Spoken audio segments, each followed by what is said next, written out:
Terima kasih.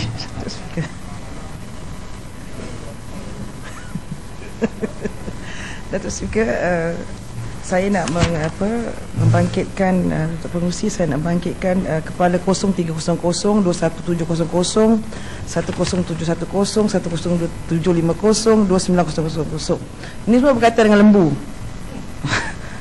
Datuk Pengerusi, jadi memandangkan dalam keadaan yang ekonomi meruncing sekarang, hidup rakyat susah, barang naik, jadi lembu lagi baik, kerana lembu dapat tanah di mereka.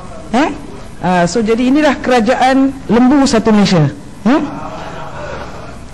So jadi alasan rembau kononnya perkara ini baru dilaksanakan bulan 2008, kita tidak ambil kira. Kita orang yang waras, kita tidak macam kerajaan yang ada lembab, bila lancarkan 3 tahun kemudian baru nak laksana. Kita memang ambil kira perbahasan kita daripada 2008. Jadi dalam masa 3 tahun ni duit dapat 250 juta. 2009 duit Mac dah dapat 250 juta. Tetapi apa yang menghalang National Feedlot ini untuk melaksanakan objektifnya, saya tidak tahu. Kenapa mereka gagal untuk menepati sasaran jumlah ternakan lembu yang 60,000 tu setahun. Kenapa masih gagal dengan dah dapat wang 250 juta, dengan fixed deposit lagi 666 juta, masih gagal lagi untuk membekalkan 40% permintaan daging, masih gagal lagi untuk membangunkan peternak kecil, masih gagal lagi untuk membekal baju organik, masih lagi gagal untuk membekalkan ternakan bermutu, masih lagi gagal untuk membina rangkaian peternak kecil. Jadi saya pun rasa, Datuk Pengerusi, akaun ini adalah akaun escrow account, bermakna bahawa setiap perbelanjaan harus diteliti, kerana ini dana amanah rakyat, duit rakyat, dana.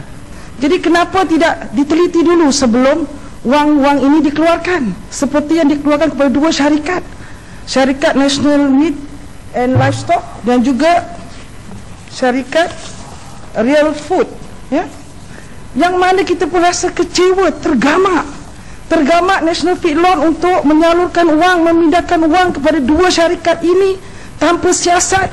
Dan apa yang menyedihkan lagi, nama-nama dalam pemilik syarikat ini adalah nama Muhammad Saleh dan binti dan bin Muhammad Saleh.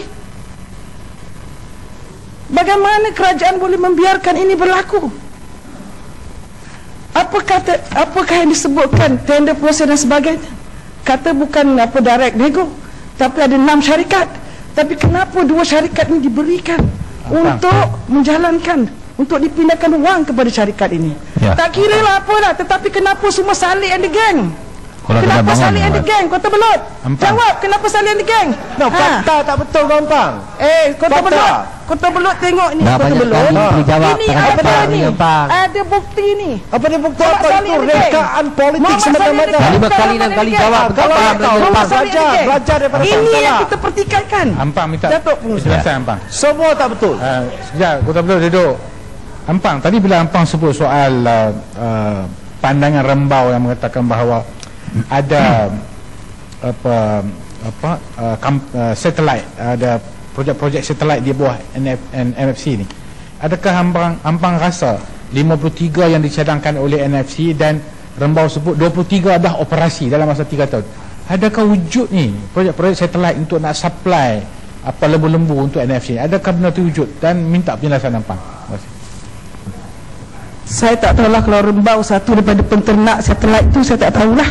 Tetapi yang jelas dan nyata bahawa sasaran 310 penternak kecil tidak tercapai. Dengan wang 250 juta yang telah disalurkan, patutnya mampu National Feedlot untuk melaksanakan sasaran ini. Rembau memang dia tak cari lembu, mungkin dia cari kerbau. Saya nak So, tanya jadi, soalan clarification nampak. Okey, tak apa, Clarification nampak. Kita nak clarification fakta. Pada awal tadi tak ada salah. Dia semua salah. 5,000 ekar kita dah jelaskan tadi. Itu masalah kita ada bukti. Kita ada bukti. Kenapa? Kita ada bukti. Dia cakap tak ada fakta. 400 juta. Fixed deposit bukan 600 juta. Mana ada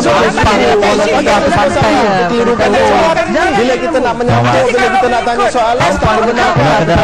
Mesti dia bahas bila nak tanya soal fakta dan sebagainya, tak berani.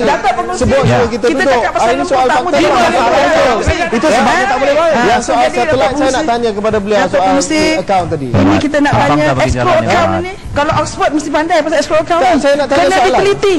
Kena diteliti duit keluar masuknya. Tetapi kenapa tidak diteliti? Boleh senang-senang pindahkan duit kepada syarikat ini tanpa disimak dan disiasat. Jadi inilah yang kita rasa kecewa, Dato' Pengerusi, bahawa wang sebanyak 250 juta wang rakyat, rakyat dizalimi dengan diberikan kepada kroni-kroni. Dah ada dapat kroni, bukan satu syarikat, dua syarikat saling menggeng. Penjelasan. Dengar dulu, buat tuduhan yang saling menggeng, dua syarikat, tapi kita minta satu. penjelasan. Dua syarikat orang tahu. Dia lah ampang ni, dia tahu ke tidak bagi jalan. Tak bagi jalan yang Ahmad. Macam mana dia lepas dia tak bagi untuk kita tanya soalan. Kita minta nanti saya bagi ni tolong jelaskan. Menteri tolong jelaskan tentang kedudukan ini, ya. Tak berani bagi kita tak mau kerajaan Malaysia ini menjadi kerajaan lembu satu Malaysia. Sekian, terima kasih.